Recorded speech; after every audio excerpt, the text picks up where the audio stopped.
আসসালামু আলাইকুম।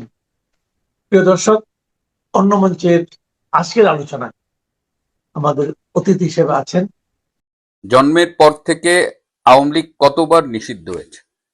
কমপক্ষে ৩ বার একেবারে নিষিদ্ধ করা হয়েছে, আর এছাড়াও একাধিকবার কার্যক্রম নিষিদ্ধ, তাদের নিষ্ক্রিয় করে রাখা।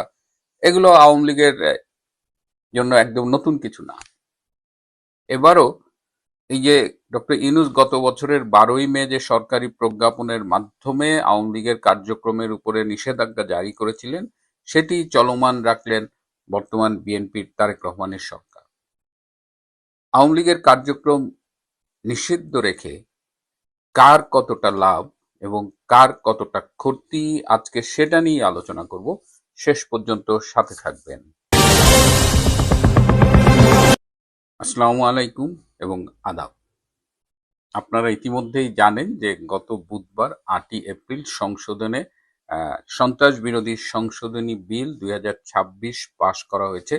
এই বিলের মধ্য দিয়ে যে 2009 সালের যে সন্ত্রাস বিরোধী আইন করা হয়েছিল, সেখানে নতুন কিছু ধারা যোগ করেছিল ডক্টর ইউনূস গত বছরের মে মাসে, এবং সেই সংযোজিত ধারার বলেই সরকারি প্রজ্ঞাপনের মাধ্যমে আওয়ামী লীগের কার্যক্রম নিষিদ্ধ করা হয়েছিল, এবং সেটি গত বুধবার পরশুদিন সংসদে পাশ করে চলমান রাখলেন বিএনপি সরকার। কিন্তু এর ফলে আসলে কি হলো, এটা নিয়ে কিন্তু পক্ষে বিপক্ষে নানা রকমের প্রতিক্রিয়া দেখা দিচ্ছে। একটা জিনিস আমি দেখেছি যে এই বিলটি পাশ হওয়ার পরেই সামাজিক যোগাযোগ মাধ্যমে কিন্তু একটা বিস্ফোরণ ঘটেছে। মানে আমি আওয়ামী লীগ, এই ট্যাগটা আপনারা দেখবেন যে একদম ছেয়ে গেছে। মিলিয়ন মিলিয়ন লোক সামাজিক যোগাযোগ মাধ্যমে তারা নিজেদের পলিটিক্যাল আইডেন্টিটি এভাবেই প্রকাশ করছে। কিন্তু এই যে একটা সরকারি প্রজ্ঞাপনের মাধ্যমে একটা রাজনৈতিক দলকে বা তার কার্যক্রমকে নিষিদ্ধ ঘোষণা করা হলো, এটা গণতন্ত্রের জন্য কতখানি সুখকর, এর ফলে বিএনপি কতটা লাভবান হবে। জামাতে ইসলামের নাটকটা কিন্তু আমার খুব ভালো লেগেছে।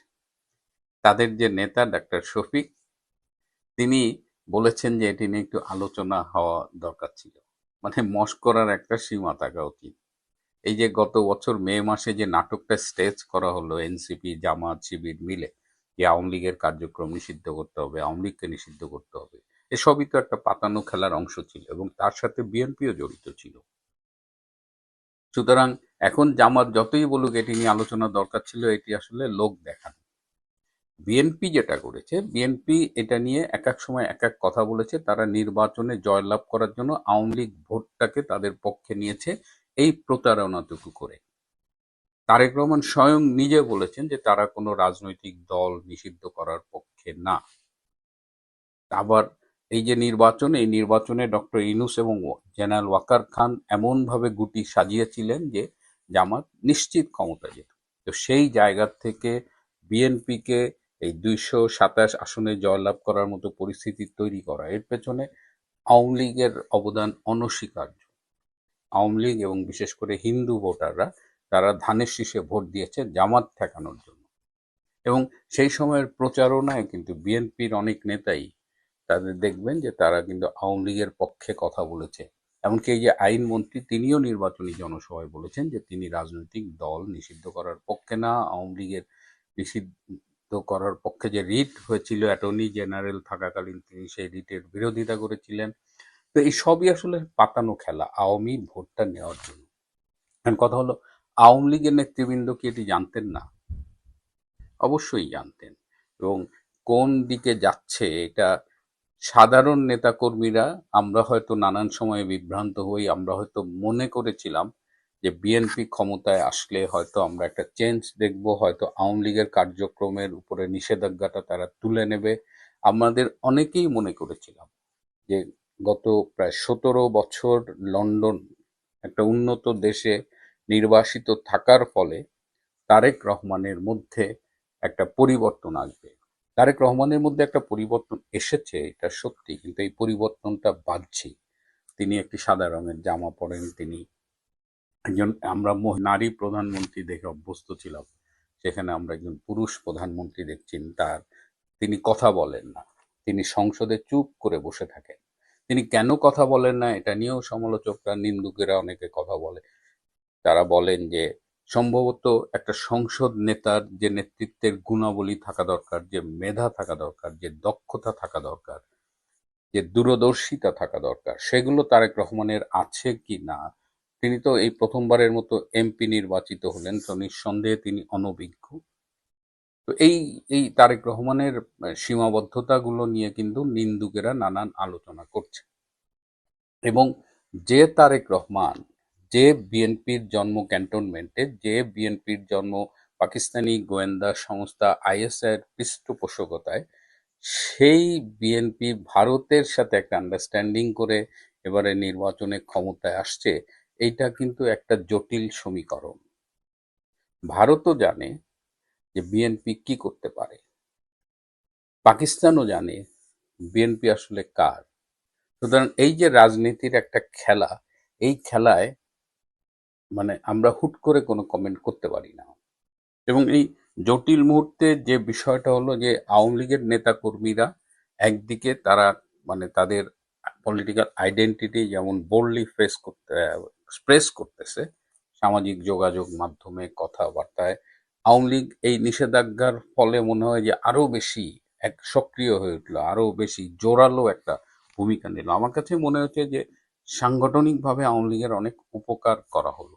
এখন আওয়ামী লীগ কিভাবে ফিরে আসবে সেটা নিয়ে আমি আজকে পরের একটা পর্বে কথা বলবো, সাক্ষাৎকার নেবো একজনের, সেখানে আমি আওয়ামী লীগের প্রত্যাবর্তন এগুলো নিয়ে কথা বলবো। কিন্তু আজকে আমি এই আলোচনাটা সীমাবদ্ধ রাখি যে এই যে বিএনপি যে রাজনীতিতে একটা খারাপ নজির স্থাপন করলো, এবং এই যে একটা সন্ত্রাস দমন অধ্যাদেশ এর মধ্য দিয়ে রাজনৈতিক সংগঠন নিষিদ্ধ করার যে একটা নজির স্থাপিত হলো, এটা যে ভবিষ্যতে আর কারো উপরে আরোপিত হবে না সেটা কিন্তু আমরা জোর করে বলতে পারি না।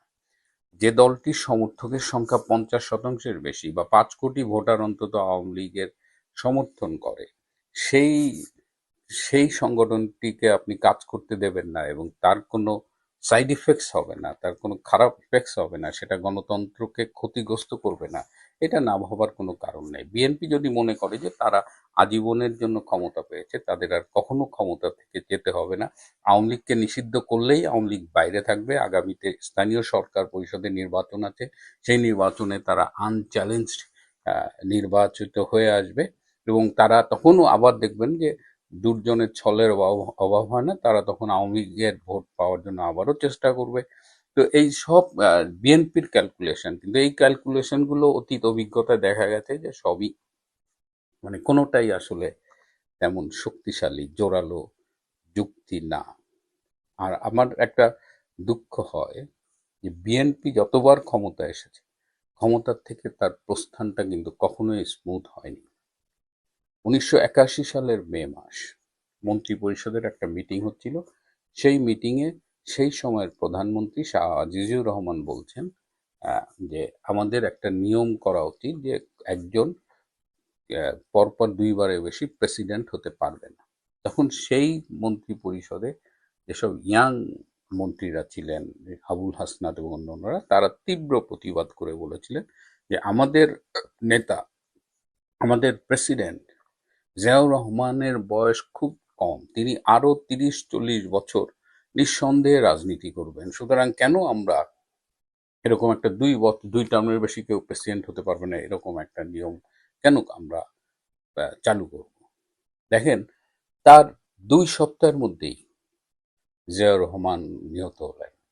এবং জিয়াউর রহমান যে মুহূর্তে নিহত হয়েছিলেন, আপনাদের যদি মনে থাকে, সে সময় কিন্তু তার জনপ্রিয়তা, তার যে 3-4 বছরের শাসন, সেই সময় তার জনপ্রিয়তা ভালোই ছিল।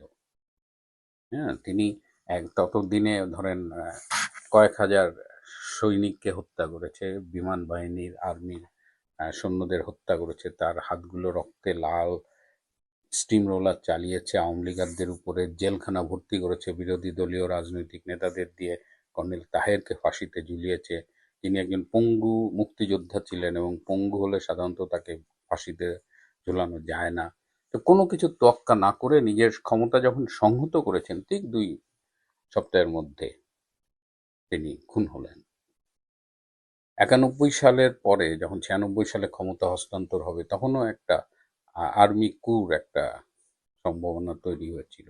আবার 2006 সালের কথা তো আপনারা জানেন যে তারেক রহমান হাওয়া ভবন করে এমন এমন অপরাধের সাথে তিনি জড়িয়েছেন, জঙ্গিবাদকে উস্কে দিয়েছেন, বাংলাদেশের জঙ্গিবাদের অন্যতম গডফাদার হয়েছেন। তো এবং তিনি ক্ষমতা না ছাড়ার জন্য কেয়ারটেকার পুরা সিস্টেমটাকে এমনভাবে ম্যানিপুলেট করার চেষ্টা করেছিলেন যে আলটিমেটলি 111 এলো।